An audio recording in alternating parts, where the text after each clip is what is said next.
Bom dia a todos, bom dia a todas, bom dia para você que nos assiste pela Pop TV em Sobradinho e Porto Alegre. Sejam todos muito bem-vindos e bem-vindas a mais um ICL Mercado Investimentos. Hoje, terça-feira, é dia de pagar dívida com vocês, então a gente vai falar de focos. Vamos falar também do IBCBR, que saiu ontem junto ali ao Focus. Então a gente vai falar também como é que ficou o índice de atividade econômica do Banco Central. E tem um levantamento sistemático da produção agrícola para mostrar o que a gente já sabe, como o agro é concentrador de terra, como ele concentra suas terras em um único produto, né, ou poucos produtos, e como isso muda ali toda a dinâmica do nosso agro. Antes de tudo isso, vamos passar pela agenda, porque tem indicador hoje na agenda de novo. Então vamos entender o que tem aí no radar, o que já saiu, o que tem para sair durante essa terça-feira. Então vamos lá, porque logo cedinho já teve divulgação aí na nossa agenda. Vamos colocar aí na tela para o pessoal de casa acompanhar, porque meia-noite, mal virou o dia, já era decisão de política monetária no Japão. Então já conhecemos, né, a decisão de política monetária por lá. Às 5 horas da manhã saiu o IPC semanal pela FIPE. Ontem saiu o IPCS, que também é semanal, mas medição da FGV. Hoje, medição da FIPE. 5 horas da manhã na França foi divulgado o relatório mensal de petróleo. E petróleo deve começar a ganhar cada vez mais relevância, tanto relatórios como cotações, principalmente agora com essa escalada do conflito no Oriente Médio. 6 horas da manhã na Alemanha saiu o índice de expectativas econômicas de junho. E às 9h30 nos Estados Unidos, vendas no varejo de maio. Mas vamos continuar porque tem mais agenda vindo por aí. Tem mais indicador, tem mais evento, porque saiu 10h15 o monitor do PIB. Por conta do horário, a gente não vai trazer ele, mas depois a gente coloca ele em perspectiva aí com o IBCBR para ver se eles foram na mesma direção, não foram, porque os dois têm o mesmo objetivo, que é ser um termômetro da nossa atividade econômica, um medido pela FGV e outro pelo Banco Central. Tem produção industrial também às 10h15 nos Estados Unidos e agorinha, às 11 horas, sai índice de confiança das construtoras de junho.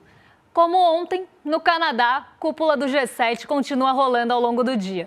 Então, como eu falei, hoje um dia importante aí com o monitor do PIB, dados também relevantes lá nos Estados Unidos para medir a atividade econômica. Então a gente deve ter, né, todos esses dados também no radar, mas mais que isso, o Oriente Médio continua em foco. Antes de passar aí para os assuntos do dia, eu vou dar bom dia para o Diego, que já está lá na redação, para contar para vocês como é que foi o fechamento de ontem. Diego, bom dia, como é que você está? Bom dia, Débora. Muito bom dia para toda a nossa audiência. Aqui, antes da gente entrar nos bons dias específicos, eu queria dar um bom dia bastante especial para minha amiga e colega de trabalho que está sentada aqui na minha frente, Fernanda. Fernanda, aos 25 anos de idade, fez o seu primeiro café. Está uma delícia. Muito obrigado, Fernando. Bom dia para você, um ótimo dia. Bom dia para minha queridíssima Liz Longo, para Gladys Garcia. Bom dia para o Roberto Carlos, que não é esse Roberto Carlos, cantor que a gente está pensando, mas é o nosso querido telespectador Roberto Carlos. Bom dia para o Theo, bom dia para a Gláucia, bom dia para Maria Helena, bom dia para a Gabriele, para a Neraci, enfim, muito bom dia para todo mundo. É um prazer imenso estar aqui com vocês hoje. Bom dia para os mercadeiros e mercadeiras. Tentei criar uma fandom, mas só que não deu muito certo. Bom, vamos para o fechamento? Se a sexta-feira foi de terror, a segunda-feira foi de muita alegria aqui no nosso Brasilzão. Os investidores devem estar bem empolgados com esse feriadão aí de Corpus Christi à vista. O Ibovespa encerrou a segundona com uma alta impressionante de 1,49%, aos 139.255 pontos. E não foi só a Bolsa, aliás, que ganhou força nessa segunda. A nossa moeda, o real, também se fortaleceu frente ao dólar. O dólar recuou 1,03% e fechou o dia cotado a R$ 5,49, chegando ao menor nível em 8 meses, menor nível desde outubro, se eu não me engano, de 2024. O que empolgou os investidores no início dessa semana foi uma série de indicadores econômicos positivos no Brasil. Aqui no nosso Brasilzão, o IGP-10, um dos vários índices de inflação da FGV, deflacionou 0,97% em junho. O Focus, como a gente falou ontem, veio mais uma vez com um sopro de otimismo. Redução nas projeções de inflação e câmbio e uma elevação na expectativa de crescimento econômico. Para fechar a tríade de boas notícias, também teve o IBCBR, mas como é pauta de hoje, sem spoiler. Se vocês quiserem saber mais sobre, vão ter que ficar aqui até o final do programa. Agora, indo para Nova York falar das bolsas de Wall Street. A trégua parcial nas tensões entre Israel e Irã contribuiu para o bom humor das bolsas. Mesmo assim, tiveram algumas declarações que eu acho que a gente pode considerar, no mínimo, agressivas. O primeiro-ministro de Israel, Benjamin Netanyahu, disse que o assassinato do líder supremo do Irã, Ayatollah Ali Khamenei, não escalaria o conflito, pelo contrário, o encerraria. Tudo normal na geopolítica, né?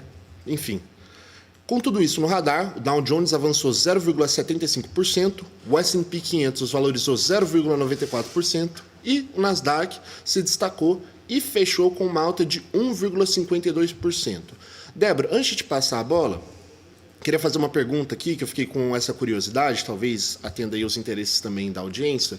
Queria entender como que o Nasdaq, que é uma bolsa composta na sua maioria por empresas de tecnologia, se destacou tanto frente ao Dow Jones e o S&P 500.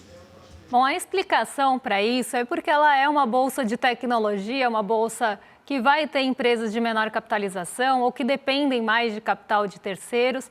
E quando você tem uma bolsa com essa característica, ela normalmente tem mais volatilidade. Então, ela sobe com mais intensidade, mas ela também cai com mais intensidade. Ela costuma ser uma bolsa mais volátil. E ontem a gente teve um movimento de recuperação justamente das quedas que aconteceram no fim da semana passada.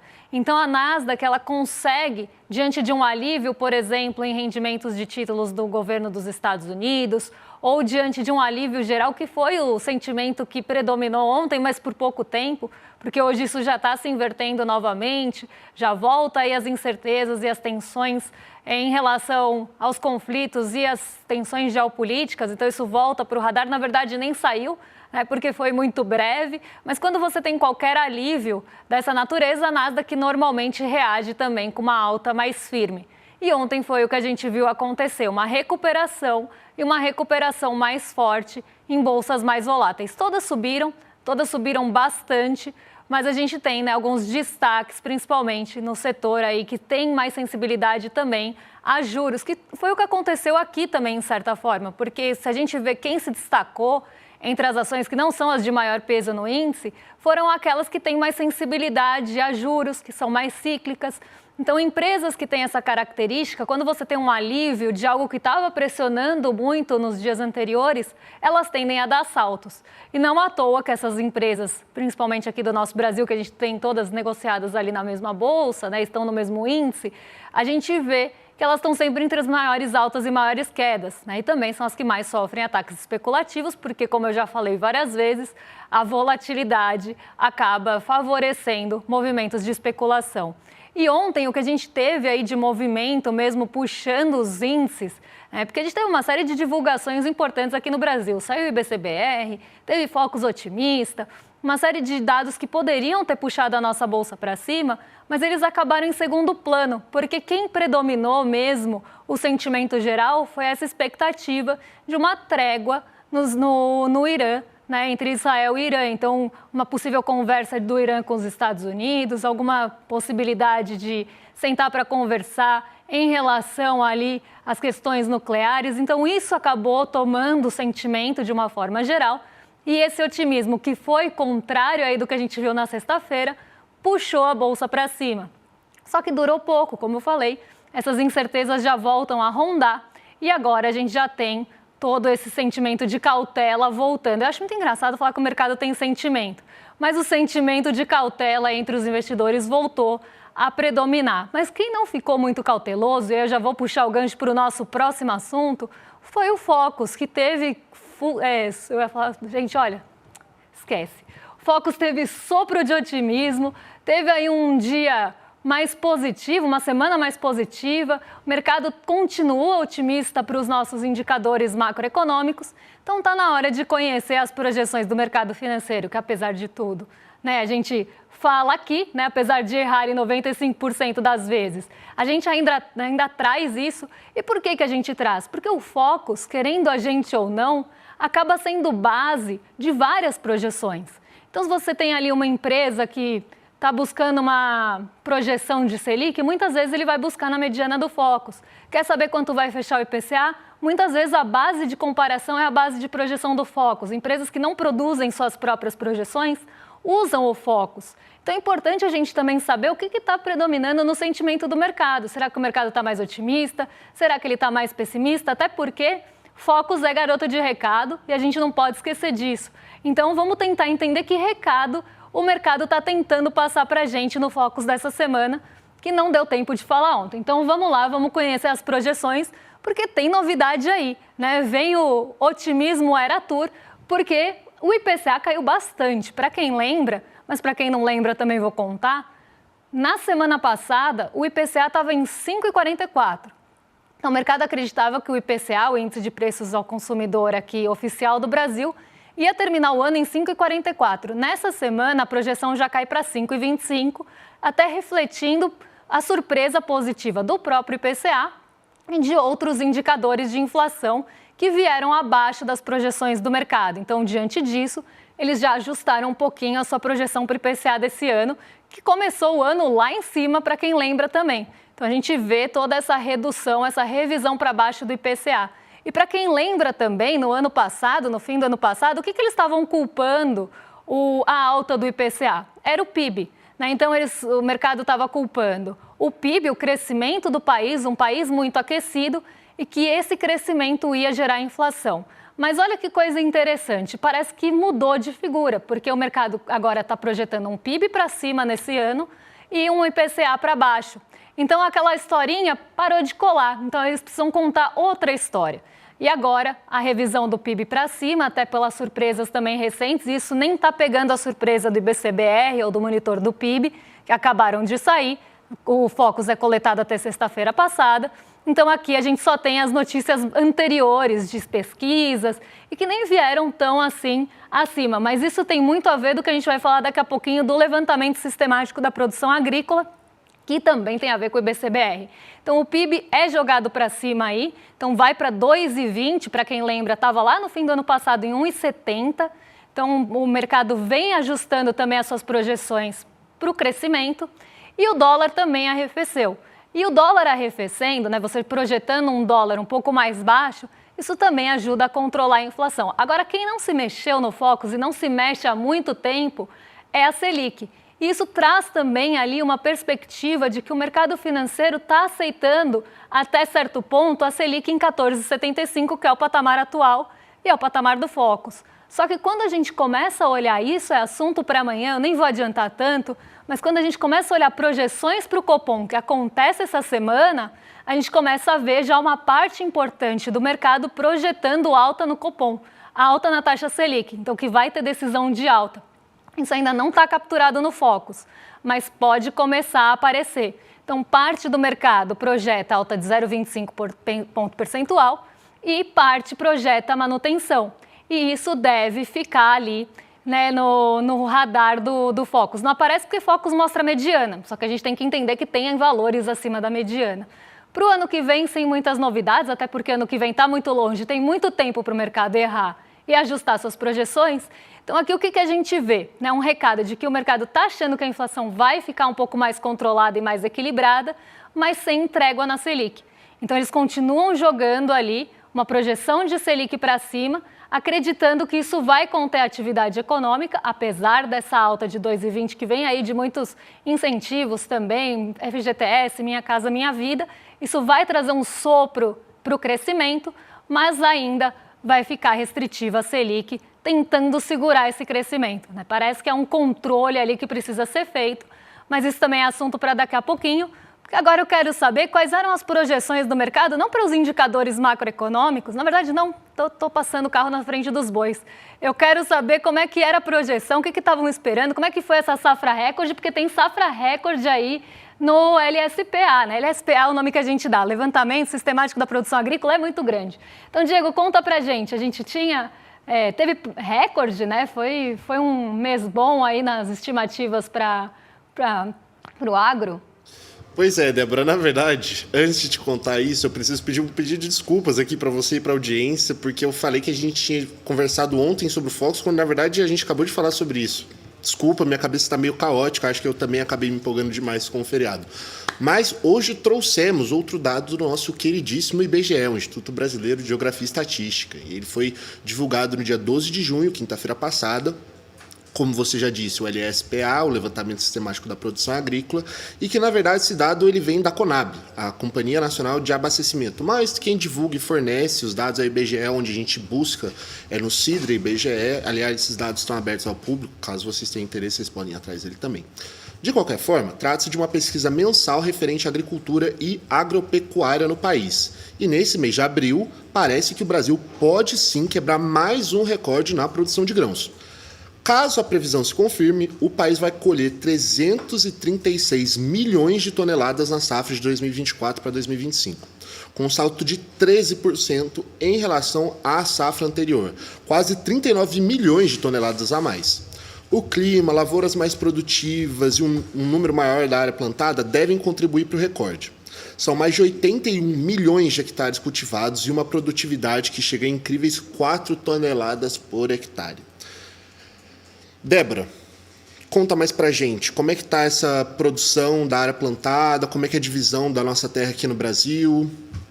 Bom, a gente sabe que é desigual, né? Mas isso não é spoiler para ninguém, porque a gente fala pra caramba disso. Mas vamos entender como é que tá o recorde, né? Da onde vem esse recorde, como é que estão aí as produções ou as estimativas, porque isso são estimativas, afinal o ano não terminou, a safra ainda não terminou, são estimativas que o levantamento sistemático faz para a safra de 2025 e ela é revisada mês após mês. E até por isso que eu estava falando que vem esse sopro de otimismo, porque parece que esse ano a gente volta a ter um papel, um protagonismo importante do agro no crescimento, que deixou ali o ano passado, né, não ficou tão presente no ano passado. Esse ano ele deve voltar por conta de questões climáticas, como o Diego falou, produtividade aí das terras.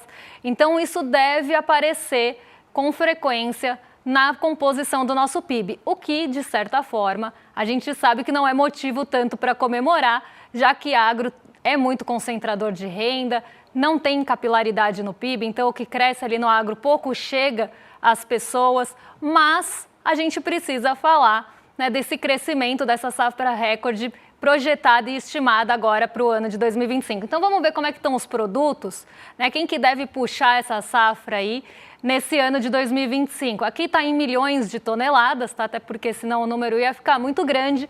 E a gente vê que vai ter um crescimento, eu vou falar dos principais aqui, mas vai ter o crescimento de safra de soja para esse ano, soja que sofreu no ano passado. E aí é o que eu sempre falo, né? Karma is a bitch. Por quê? A soja sofreu ano passado por questões climáticas causadas pela própria soja e por todos os outros produtos que são plantados ali, sem ter uma preocupação com o clima, sem ter uma preocupação com o solo, sem ter uma preocupação de longo prazo. Então você tem condições que geraram as questões climáticas no ano passado e essas questões climáticas acabaram com as produções no ano passado também. Então você vê, né, que eles estão colhendo o que eles plantaram aqui, desculpa o trocadilho, mas esse ano volta a ter alguma condição melhor e até por isso as safras vão crescer tanto, né? Não só atingir o recorde, mas vão voltar a subir, porque a base de comparação também não é tão boa. Mas a soja projetada aí com uma alta de quase 14% nesse ano, o trigo com 6,6%, o feijão aqui de primeira safra com alta de 28,4%, mas na segunda safra com queda de quase 10%, e aí na terceira safra volta a subir. E é o que eu sempre falo, que a gente sempre frisa aqui. Se a gente pegar arroz, feijão aqui, são partes muito pequenas da área plantada e vocês vão ver isso daqui a pouquinho. O fato de você estar aumentando ali a produção de arroz ou de feijão em certos momentos, não é porque o agro quer alimentar o brasileiro, porque ele é bonzinho. É porque ele está provisionando ou prevendo que vai ter lucro naquilo. Então, se você volta a ter um protagonismo um pouquinho maior ou uma variação positiva aqui, é porque se espera que vai ter lucro, porque se esperasse o contrário, não teria. Então, vamos continuar aqui. Milho aparecendo aí na primeira safra com alta de 12,8% e 14,4% na segunda, e a cana-de-açúcar com queda de 1,9% nesse ano de 2025 em relação ao ano passado. Mas vamos entender como é que estão distribuídas as terras aqui no Brasil, porque eu acho que isso também é muito importante. Esse dado não é tão aí divulgado quanto o Safra Record, mas para a gente aqui ele faz muito sentido, porque olha só, de todas as áreas plantadas que a gente tem aqui no Brasil, quase 50% de tudo que se planta, né, pensando em hectares, quase 50% está indo para a soja. Então, da área plantada no Brasil, quase metade vai para o plantio de soja, que a gente sabe que não é para ficar aqui, não é para alimentação, é agroexportador, está indo lá para a China para alimentar suíno, está indo para a China para outros destinos. E outro ponto que aparece aqui com uma área plantada bem grande é o milho, em segundo lugar com 23%, que a gente também sabe que não é para comemorar São João, não é para fazer bolo de milho, não é para fazer pamonha. Também é agroexportador aqui, principalmente também para rações e etc.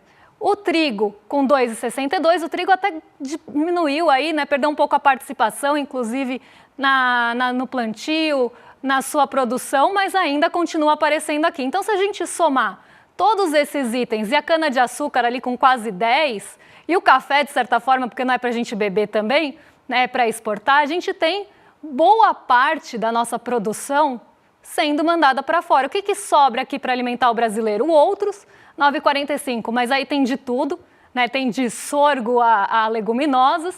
A gente tem o arroz com 1,81% das áreas, então de todas as áreas plantadas no Brasil, 1,81% dessas áreas vão para o arroz, não é nem 2%. Para o feijão, que também alimenta o brasileiro, não é nem 3%.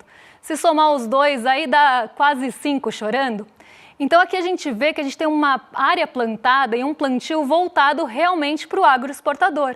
E por isso que por mais que a gente seja um grande produtor de alimentos, né, e aí eu falaria de commodities alimentícias, a gente ainda tem alguns gargalos de produção e inflação de alimentos. Não só por medidas que não são tomadas, como estoques reguladores e outros, mas também que foram abandonadas, na verdade, estão sendo retomadas agora, mas muito lentamente, mas também por essa pauta agroexportadora. Então o agro, ele não é pop, ele não está pensando no nosso prato, ele não está pensando na nossa mesa, ele está pensando para onde dá lucro. E isso fica muito evidente no caso da cana-de-açúcar, que ora é exportada para fazer açúcar, ora fica aqui dentro para fazer etanol, dependendo do que der mais lucro. E por isso que eu falei, se você começa a ver algum protagonismo, algum aumento de área plantada, ou até mesmo de produção de algum item voltado para a nossa mesa, pode escrever que estão achando que vai ter lucro ali. Se não, pega essa área e destina para algo que dê mais lucro. Então aqui, retrato do nosso agro, a gente tem que falar para além do recorde, tudo bem que o recorde é importante, mas a gente tem que ver da onde vem esse recorde e por que é que isso não chega na nossa mesa. Então aqui está mais do que explicado por esse gráfico. Agora sim, previsões para o IBCBR. Diego, conta para a gente o que o mercado estava esperando para esse índice de atividade do Banco Central, hein? Para não acusarem a gente de favoritismo com o IBGE, já que a gente gosta tanto de falar dos dados do IBGE, a gente trouxe aqui o dado do Banco Central, né? Falei que não ia ter spoiler no fechamento, porque agora sim é hora da gente falar do tal do IBCBR. Mas antes de entrar no IBCBR propriamente dito, vamos falar das projeções do mercado. Bom, segundo as projeções do mercado, o Índice de Atividade Econômica do Banco Central, IBCBR, deveria crescer 0,1% em abril. As apostas foram de queda de 0,4% até um avanço de 0,4%. Mas o tom, de forma geral, é de um leve otimismo. Segundo estimativas, a agropecuária forte e o mercado de trabalho aquecido podem contribuir para impulsionar os números. Se a projeção se confirmasse, seria a quarta alta seguida do índice. Na comparação com o ano passado, o crescimento estimado é de 2,3%. Menor que o registrado em março, mas ainda assim positivo. Agora, o Banco Central divulgou os dados na segunda-feira, às 9 horas da manhã. A minha pergunta clássica para você, Débora, é: o mercado acertou ou errou?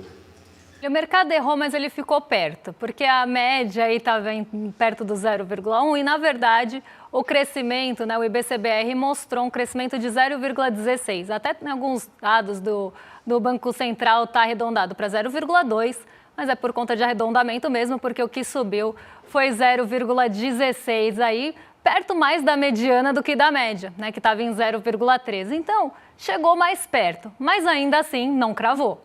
deu uma erradinha na margem. Mas vamos entender esse IBCBR, né? O IBCBR, só para vocês ficarem aqui na mesma página, é um termômetro do PIB. Eu não gosto de chamar de prévia, como alguns veículos e alguns economistas chamam, porque a metodologia de cálculo é diferente. Então, ele é mais um termômetro, assim como o monitor, ele aponta uma direção, ele traz ali um cheiro do que vai vir daqui para frente no PIB. Então, ele é mais um termômetro mesmo da atividade econômica, medida pelo BC, por isso que é IBCBR, né? Então, Índice de Atividade Econômica do Brasil, calculado pelo Banco Central. Vamos ver como é que ficou esse comportamento, porque o IBCBR, quando a gente olha nos pontos, né, que é aquela trajetória divulgada, a gente até vê uma ascendência. Mas quando a gente olha mês a mês, já começa a aparecer um dado preocupante. Então, vamos colocar aqui na tela para o pessoal de casa acompanhar o que eu estou falando. O IBCBR vem do começo do ano passado numa trajetória ascendente. Então, ele sai lá de 104,7 e vai subindo ali até o mês de dezembro, que ele tem uma queda. Entra em janeiro de 2025, de novo nessa trajetória ascendente. Então, a gente vê o IBCBR aí mostrando que a atividade econômica do Brasil deve continuar crescendo, segundo esse termômetro do Banco Central. Só que aí é que está. Quando a gente vai aqui para o dado do lado da variação, já começa a aparecer alguns sinais de alerta. Por quê? Dezembro, como vocês estão vendo ali, teve uma queda de 0,70. Entramos em 2025. Alta de 0,90 nesse termômetro, né, no IBCBR, aí depois alta de 0,40, 0,80 e agora 0,16. Então, o que preocupa em relação ao IBCBR é se ele vai continuar tendo fôlego nos próximos meses, porque já parece que vai começar a ter desaceleração. Isso tanto aparece no PMI, que é outro termômetro que a gente tem aqui no Brasil, como também nas pesquisas mensais que começam a perder fôlego. Então, por mais que elas cresçam ainda, elas estão crescendo pouquinho, e esse pouquinho ele acaba trazendo, né, uma perda de fôlego no acumulado. Então, você não consegue manter aquele ritmo, em algum momento isso pode se inverter, e muito disso vem pela alta dos juros. A alta dos juros ela acaba estrangulando a nossa economia urbana, então estrangula serviços, estrangula varejo, estrangula a indústria. E aí o que fica com o protagonismo, e vocês vão ver daqui a pouquinho, é o agro mesmo com essa safra recorde. Por isso que eu falei, hoje tem tudo a ver uma coisa com outra. Porque sai um dado positivo do agro, o mercado sobe sua projeção para o PIB. Aí vem o IBCBR e mostra que realmente, em relação ao ano passado, quem está puxando esse IBCBR é justamente o agro. Os outros setores, eles estão ali meio sem fôlego, meio sem carisma, meio sem empolgar ninguém. Então vamos ver aqui pelos setores como é que ficou essa abertura do IBCBR, até para vocês entenderem o que eu estou falando. No mês a mês, vocês vão ver que o agro até caiu um pouco, caiu 0,87, aqui está arredondado. Mas, no ano a ano, ele ainda está subindo quase 20%. Perde um pouco também do fôlego, mas ainda mostra que o agro deve puxar o nosso PIB esse ano com bastante força. A indústria já tem sinal de queda aqui no mês a mês, então a indústria já está com uma participação nessa composição, né? Então, se a gente pegar só o IBCBR da indústria, ele foi negativo. Então, se a gente fosse considerar esse índice de atividade só da indústria, a gente veria uma atividade negativa no setor. Nos serviços, a alta ainda aconteceu, mas não foi tão grande. Nos impostos aqui 0,6, e se a gente considerasse, acho que isso que é o mais interessante, se a gente considerasse o IBCBR excluindo a agropecuária, que é justamente esse último que a gente tem aqui, ex-agropecuária, quer dizer que você está excluindo aquele setor, o nosso IBCBR teria crescido 0,1 ali. Então, abaixo do 0,2 ou do 0,16. Então, mostra que ainda tem uma força vindo dessa agropecuária que cresceu no ano a ano, principalmente, mas que já tem alguns fatores puxando para baixo, tipo a indústria. Ainda que os serviços deem o impulso, deem o fôlego aí com essa alta de 0,4, que nem foi tão forte assim, a indústria está puxando para baixo. E serviços em desaceleração, indústria para baixo, isso mostra que realmente a gente já tem alguns efeitos de taxa de juros e desestimulando e desacelerando a nossa economia. E o agro ainda está puxando justamente por essa base de comparação muito ruim no ano passado, mas isso deve começar a aparecer com uma certa frequência. Então, os serviços ali desacelerando um pouco, a gente tendo um varejo que vai começar a sofrer com taxa de juros, a inflação de alimentos pesando no orçamento das famílias, que agora deu uma arrefecida, mas se voltar a aparecer, também vai começar a colaborar para esse cenário mais negativo, porque se a pessoa gastar muito da renda dela com ali o básico, a cesta básica, ela não tem orçamento para gastar, por exemplo, num serviço, num outro tipo de serviço, ou no varejo, ou ela não consegue crédito para comprar um item mais caro. Então, a gente deve começar a ver essa desaceleração da economia por conta dos juros, e é aí que começa a preocupar. Mas parece que o Banco Central não está tão preocupado, não, porque amanhã tem reunião do Copom, e ainda se tem, né, quando a gente lê o IBCBR, ou lê ali as análises do IBCBR, aparece que o Banco Central está tentando mesmo desacelerar a economia com a taxa de juros. Então, aqui eu não estou inventando nada, eles mesmos assumem isso, e isso está sendo comemorado, infelizmente, em vários veículos. Mas vamos lá, porque eu tenho um assunto importante para falar com vocês antes de passar para o rolê, que é chamar vocês para ver o replay, a reprise aí da nossa Semente do Caos. Para quem não assistiu no domingo, vocês não sabem o que vocês estão perdendo. Então, vocês querem descobrir? Assiste aí cl.com.br/reprise. Hoje, às 8 horas, você vai ter a reprise gratuita da aula com o professor Castro Rocha, que realmente deu uma aula. Então, não percam, entrem aí, quem não conseguiu assistir, quem postergou. Hoje é o dia, depois do Precisamos Conversar, tem a reprise do Semente do Caos. E agora sim, vou entregar para os meus vizinhos de cima, 11h30, on time, que nem a Xante, always on time. William De Luca e Guga Noblar já estão lá para receber vocês. Um beijão e até amanhã, pessoal. Fala, turma! A gente teve no domingo uma das aulas mais importantes da história do ICL e também uma das que teve o maior público até hoje. Uma aula onde o professor João César Castro Rocha revelou em detalhes o plano em curso da extrema-direita no Brasil. E é um plano para semear o caos e colher o poder total. Se você não assistiu essa aula, você tem a obrigação de fazê-lo. Isso porque se todos não souberem do que está acontecendo e se a gente não se juntar para enfrentar, a gente corre o maior perigo que já correu até hoje. A gente liberou o replay dessa aula para que você possa assistir. E aí, Chico, vamos incorporar, amigo? Velho, agora. Rapaz, que estampa é essa, rapaz? Gostou? Pô, Comprei na loja de CL. pô, entrar agorinha. Vista a coragem. Leve a luta com você. Camisetas da comunidade mais corajosa do Brasil. Acesse souicl.com.br e garanta já a sua.